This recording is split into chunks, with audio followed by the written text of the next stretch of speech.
On this episode of the Turnbuckle, Jey Uso turns on Sami Zayn on Raw.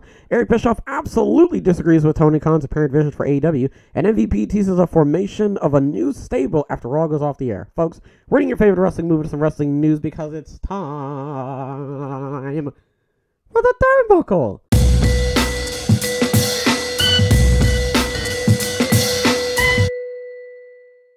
Jey Uso has finally made a choice, but it wasn't in Sami Zayn's favor. The end of Monday's Raw saw Jey arrive in the crowd towards the end of a match between Zayn and his brother Jimmy Uso. The distraction allowed Zayn to roll up Jimmy for the win. After the match, Jey appeared conflicted, staring down his brother and clutching him by the shirt before exiting the ring and meeting Zayn. He initially told Zayn that he trusted him, and the two hugged. However, it was a swerve, as Jey super kicked Zayn and threw him back into the ring, where Solo Sikoa joined in and the three beat down Zayn. Cody Rhodes then came out for the save as the show ended. Jey had appeared conflicted in the weeks following the Royal Rumble, not knowing whether to leave the bloodline or remain in it following their return on Zayn. While he successfully teamed with his brother to retain the SmackDown Tag Team titles against Braun Strowman and Ricochet, he also appeared sympathetic to Zayn, who encouraged Jey to leave the group. On Friday's SmackDown, Roman Reigns told Paul Heyman that Jey had 1 week to return to the bloodline, and if he didn't, he was going to blame Jimmy. So, me personally, right? How long has this been going on? Oh, that's a stupid question to ask. This has been going on for quite some time now. And initially at the Royal Rumble, it was like, oh, whose side is Jey on? Whose side is Jey on? And then for the last couple weeks, I personally have been getting a little bit fizzled out with the storyline, mainly because it's been Roman going, man, I sure do hate Sami Zayn, and also Kevin Owens, and then Sammy popping up, and then one of them, like Jimmy, is like, what are you doing here? And then Sammy's like, listen, I don't want to fight, I want to be friends. And then Jimmy's like, I don't know. And then Jimmy's like, I wonder where my brother is. And Roman's like, I also wonder where your brother is too, me as well. And then Paul's like, man, where is your brother? And also, if you don't find him, I will have you taken out. There you go. In video games. Where is this going? You know what I mean? That's why I don't know if I said it in the beginning, but the storyline has me very, very confused because I don't know what's going on. And on one hand, that is good, but on the other hand, it's not good because I can't keep track of what's happening and I don't know what everybody's doing. So Jey is with the bloodline, so there's no reason for Roman to be like, oh, I'm gonna get you. You know what I mean? So Sammy does not have Kevin Owens' help, but he has Cody Rhodes' help. But Cody Rhodes has to contend for one of the world championships at WrestleMania. So he can't be in a tag team match with Sammy. So I don't know where this is going to go. You know what I mean? Like, I don't necessarily know what's going to happen. So at the end of the day, as I always say, only time will tell. We're just going to have to wait and actually see how the storyline is going to play out. Next, we're going to talk about Eric Bischoff and how he absolutely disagrees with Tony Khan's apparent vision for AEW. Eric Bischoff is not thrilled with Tony Khan's brand of storytelling, but he doesn't think that the AEW president will be open to hearing his criticisms. You want somebody that's got a little different perspective than you do when you're building something, Bischoff explained on Going Broadway recently. The reason I wouldn't be of any value to someone like Tony is because I absolutely disagree with what it appears Tony's vision for AEW is.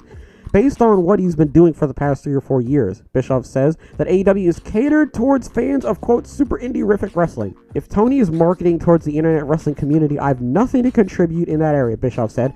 But if Tony were to wake up one day and say, what I've been doing isn't working like I thought it might, and I need to do better in certain areas, then that's a point where I could have some value, but so could a lot of other people. It's not like I'm the only one with secret sauce. According to Bischoff, Khan needs someone that understands television and also someone to help with creative. He keeps internet wrestling fans excited, but if you want to build a television product on a major network, you have to learn how to tell episodic stories that are structured like episodic stories. Bischoff also recommends not listening to the AEW fanbase, as he doesn't feel their idea of good storytelling is, quote, even close to good storytelling. This isn't the first time that Bischoff has publicly taken umbrage with Khan or his creative direction, having recently called Khan winning the Wrestling Observer Newsletter Booker of the Year award a joke. Can I just say, this is my bread and butter right here. I love hearing about this. I don't particularly know why. There's something about Eric getting just a little bit bent out of shape over how Tony Khan is doing things. And there's just something, like, I've been following this for the last, 4 months. This is great. 3 or 4 months now, Eric has just been like, bro, I don't know why he's doing this. This is dumb. I don't know why he gave the title to that guy. That doesn't make any sense. These storylines stink. You stink, Tony. Actually, I take that back. You don't actually stink, Tony. I just think your storylines are a bit whack. I just like Eric Bischoff is obviously going to disagree. Like I said, he's going to have a different viewpoint and everything like that. And that's totally fine. I don't think Tony Khan is inherently doing this to make his company go under. He's also, I don't think, specifically catering to one group of people. I highly doubt that would even help him anyway. I don't think he would even do that in the first place. So, all in all, I think Tony Khan is doing perfectly fine. He's allowed to cater to a specific... It's not going to kill him. It's not going to kill you if he caters to a specific fan base. He doesn't have to do it the whole time. Just every now and again, if he gives shine to a certain specific group, so that way he doesn't lose the majority of people who are watching the show, then there's nothing wrong with it. That's literally, like, there's nothing wrong with what he does. Finally, we're going to talk about MVP and how he teases a formation of a new stable after Raw. MVP has seemingly prepared the WWE roster for a new World of Hurt. After last night's Raw went off the air, MVP took to Instagram to share a photo of himself standing alongside Omos, the Street Profits, and WWE NXT superstar Carmelo Hayes, teasing the formation of a new stable. MVP captioned the photo backstage in Boston talking to some people. Fans perceived the photo as a sign of MVP bringing a new and improved version of the Hurt Business stable to WWE programming. Several others also labeled it as, quote, the Nation of Domination 2.0. The previous iteration of the Hurt Business split up abruptly in March 2021 when Bobby Lashley dismissed Shelton Benjamin and Cedric Alexander from the group. Subsequently, MVP teased bringing back the stable on several occasions via social media, following reports that Lashley and MVP, quote, tried to convince Vince McMahon to not break up the faction. WWE's decision to break up the Hurt Business also drew the ire of Batista, who referred to the move as, quote, bad for business. Okay, I'm not gonna lie, I'm a little bit confused about this too. So, for the last couple weeks, you've had MVP going around talking to Bobby Lashley and walking around with Omos, and then, he was talking to Shelton Benjamin and Cedric Alexander, and then you had that little backstage segment where Shelton Benjamin and Cedric being like, look, man, we're really good wrestlers, and we can't just be walking around acting like this.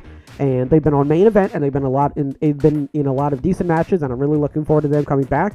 And if you, as most of you probably know by now, I've mentioned the Hurt Business in multiple iterations, being like, oh, will they interfere in this match? And will Bobby Lashley say something at this pay-per-view? You know what I mean? And so far, nothing's happened.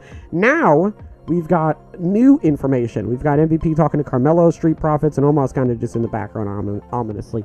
This kind of confuses me because it's like, okay, we know that so far you have been on track with trying to get the OG Hurt Business back together. And now this new picture has come out, and I don't necessarily know what to think about this.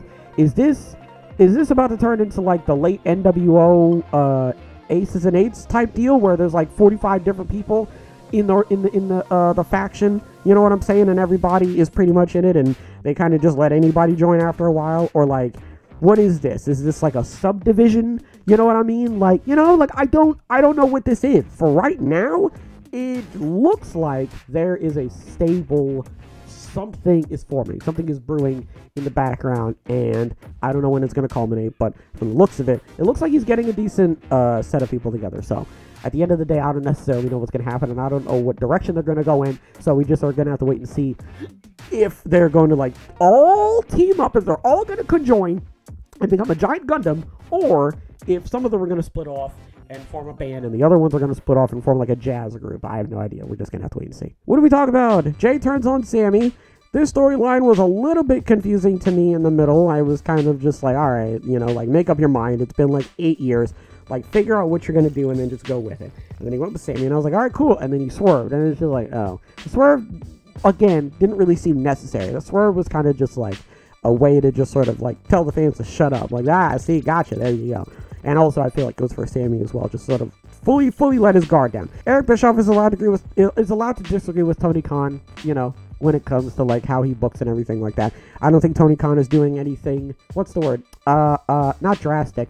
Detrimental, there you go, to his business. I really do not think that Tony Khan catering to hardcore fans on occasion, when he does the elite stuff, that's when I get a little bit, annoyed. But at the end of the day, I really don't think that Tony Khan is specifically going after, a specific set of fans and being like, hey, look, I'm doing this for you. You guys should watch this more. MVP teases a new formation. I don't know what that means. Is this a new formation altogether? Or is this a new formation that is now forming with the old formation and is now becoming an ultimate formation? I don't actually know. The only person who knows is an MVP, so we're just going to have to wait and see, I don't know, maybe in the next like couple weeks, maybe after WrestleMania potentially, what, this entails, and only time will tell what is going on in the mind of Montel Vontavious Porter. I didn't even know it was Vontavious. I thought it was Montavious, which wouldn't make any sense because where would the V come from?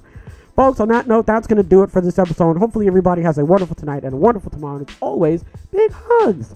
Big hugs all around.